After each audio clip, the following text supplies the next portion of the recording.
Hello everyone.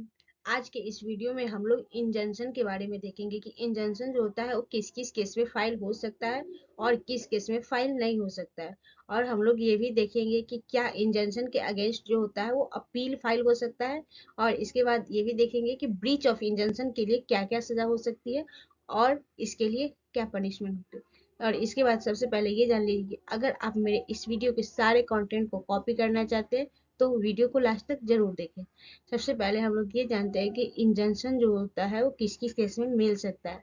First है maintenance of status Q, में status को मेंटेन करने के लिए भी मिल सकता है। अगेंस्ट सेल, ट्रांसफर या असाइनिंग ऑफ सूट प्रॉपर्टी, किसी सेल के अगेंस्ट या ट्रांसफर के अगेंस्ट या किसी सूट ऑफ प्रॉपर्टी के असाइनिंग को लेकर भी मिल सकता है। अगला है अगेंस्ट डिमोलिशन ऑफ स्ट्रक्चर, अगर कोई स्ट्रक्चर बर्बाद हो रहा हो तो भी उसके अगेंस्ट इंजंक्शन फाइल हो सकती है।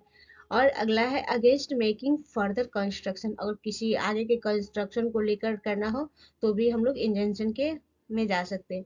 अगला है अटैचमेंट ऑफ प्रॉपर्टी, किसी प्रॉपर्टी को अटैचमेंट को लेकर हो, कोई उसे करना है या करने से रोकना है तो भी हम लोग इंजंक्शन में हो सकते हैं।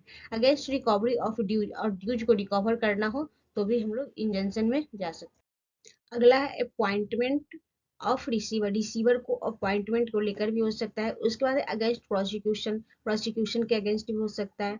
उसके बाद है against execution of decree, decree के एग्जीक्यूशन को लेकर भी कर सकते हैं हम लोग। इसके बाद है अगेंस्ट होल्डिंग धरना स्ट्राइक, अगर किसी स्ट्राइक को या धरना को किसी को रोकना हो तो उसके अगेंस्ट भी हम लोग इंजंक्शन में जा सकते हैं। इसके बाद इन्फ्रिंजमेंट ऑफ कॉपीराइट या ट्रेडमार्क, किसी भी चीज के ट्रेडमार्क या कॉपीराइट को रोकना हो तो हम लोग इंजंक्शन में जा सकते हैं। अब हम लोग ये देखेंगे कि किस किस केस में इंजंक्शन जो होता है वो फाइल नहीं हो सकता है। पहला है इंजंक्शन कॉजिंग एडमिनिस्ट्रेटिव इन्वॉइस, अगर कोई एडमिनिस्ट्रेटिव इन्वॉइस हो रहा हो तो भी उसमें इंजंक्शन नहीं फाइल हो सकता है। अगला है restraining public project to go on, अगर कोई पब्लिक प्रोजेक्ट चल रहा हो तो उसके रोकने के लिए हम लोग इंजंक्शन फाइल नहीं कर सकते हैं। या ही पब्लिक मिसचीफ को रोकने के लिए इंजंक्शन फाइल नहीं होता है, या फिर किसी इलेक्शन प्रोसेस को रोकने के लिए फाइल नहीं कर सकते हैं। अगला against recovery of tax dues, अर्थात कलेक्शन ऑफ रेवेन्यू, या फिर किसी टैक्स से रिकवरी के लिए या फिर रेवेन्यू कलेक्शन करने के लिए हम लोग इंजंक्शन में नहीं जा सकते। इसके अलावा है प्रैक्टिकली ग्रांटेड फाइनल रिलीफ, अगर किसी को फाइनल रिलीफ मिल चुका है तो फिर उसके अगेंस्ट में हम लोग इंजंक्शन में फाइल नहीं कर सकते। अगला है avoiding to perform contractual liabilities, अगर कोई कॉन्ट्रैक्ट के कुछ लाइबिलिटी, हर कॉन्ट्रैक्ट की कुछ लाइबिलिटीज होती है, अगर उसको उससे बचने के लिए हम लोग इंजंक्शन फाइल नहीं कर सकते। अगला है against invocation of bank guarantee and later of credit, या तो बैंक गारंटी या लेटर ऑफ क्रेडिट के इन्वोकेशन के अगेंस्ट नहीं जा सकते। अगला है अगेंस्ट इन्वेस्टिगेशन एंड इंक्वायरी, नहीं इन्वेस्टिगेशन के अगेंस्ट ना ही इंक्वायरी के अगेंस्ट हम लोग जा सकते हैं। अगेंस्ट क्रिमिनल प्रोसिक्यूशन, नहीं क्रिमिनल प्रोसिक्यूशन के अगेंस्ट जा सकते हैं। Against land acquisition property, acquisition of property के अगेंस्ट भी नहीं जा सकते हैं। अगला है against transfer suspension of employ, अगर किसी का सस्पेंड हो रहा हो, कोई एम्प्लॉय सस्पेंड हो रहा हो या ट्रांसफर हो रहा हो तो उसके अगेंस्ट भी हम लोग नहीं जा सकते। अगला है against recovery of dues by banks and financial institution, अगर किसी बैंक के द्वारा या फाइनेंशियल इंस्टीट्यूशन के द्वारा ड्यूज रिकवरी किया जा रहा हो तो भी हम लोग नहीं जा सकते हैं इंजंक्शन में। अगला है अगेंस्ट एजुकेशनल इंस्टीट्यूशन, अगर किसी इंस्टीट्यूशन एजुकेशनल इंस्टीट्यूशन है उसके अगेंस्ट भी हम लोग नहीं जा सकते इंजंक्शन में। अगला है इंफेयरिंग ऑफ विथ लेजिस्लेटिव प्रोसेस, अगर हम लोग कोई लेजिस्लेटिव प्रोसेस है उसमें इंटरफेयर करने के लिए हम लोग नहीं जा सकते हैं इंजंक्शन में। अब हम लोग अपील ऑफ इंटरिम ऑर्डर के बारे में देखते हैं। इंटरिम ऑर्डर क्या होता है, तो जब कोई केस चल रहा होता है उसके बीच में हम लोग इंजंक्शन फाइल करते हैं तो उस इंजंक्शन का जो ऑर्डर आता है उसी को इंटरिम ऑर्डर बोलते हैं।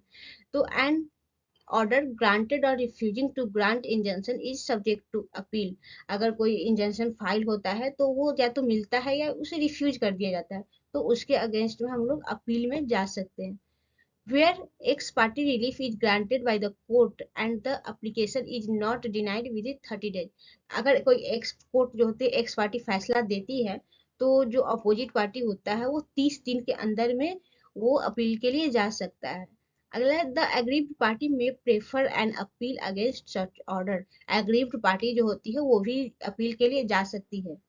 अगला है where no appeal or revision lies against an order granting or refusing temporary injunction, the writ petition under Article 226 और 227 always maintainable।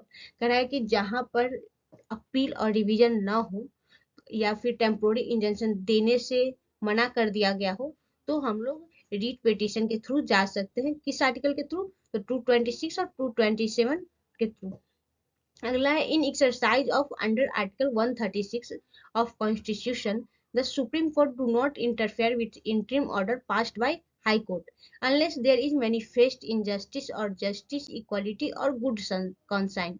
कह रहा है कि सुप्रीम कोर्ट जो होती है वो हाई कोर्ट के इंटरिम ऑर्डर को इंटरफेयर तब तक नहीं करेगी जब तक कि उससे किसी जस्टिस या इक्वालिटी या गुड कंसाइन को फर्क नहीं पड़ रहा। अगर वो सब हो रहा है तो सुप्रीम कोर्ट जो होती है वो कभी इंटरफेयर नहीं करेगी। किस आर्टिकल के थ्रू? तो आर्टिकल 136 के थ्रू। अब हम लोग ब्रीच ऑफ इंजंक्शन के बारे में देखेंगे। ये कहाँ दिया गया है? तो ये सेक्शन 94C में दिया गया है और ऑर्डर 39 के रूल 2A में दिया गया है। इसके बाद देखते हैं the consequences from a disobedience और breach order of injunction issued by the court. अगर हम लोग ब्रीच ऑफ इंजंक्शन का जो डिसोबीडियंस करते हैं उसको पालन नहीं करते हैं तो वो कोर्ट के द्वारा इशू किया जाता है। द पेनल्टी में be either arrest of the opponent और अटैचमेंट ऑफ हिज प्रॉपर्टी या बोथ। उसके पेनल्टी के तौर पर क्या हो सकती है? तो या तो ओपोनेंट को अरेस्ट किया जा सकता है या फिर उसके प्रॉपर्टी को अटैच किया जा सकता है या दोनों हो सकता है। इसके बाद ये देखते हैं कि the detention of in criminal prison में नॉट बी एक्सीड्स 3 मंथ। उसको सजा कितने साल कितने दिन की हो सकती है? तो वो कम से कम 3 मंथ तक की सजा हो सकती है। और अटैचमेंट और his property shall not be remain in force for more than 1 year. और उसके प्रॉपर्टी को कितने दिनों तक के लिए अटैचमेंट किया जा सकता है? तो 1 साल तक के लिए। इसके बाद कह रहा है इफ डिसोबीडियंस कंटिन्यूज प्रॉपर्टी में बी सोल्ड। अगर वो उसका डिसोबीडियंस जो उसका लगातार रहा तो उसकी प्रॉपर्टी को बेची तक जा सकती है। इसके बाद हम लोग ये जानते हैं कि अगर अब हम कॉपी कैसे करेंगे।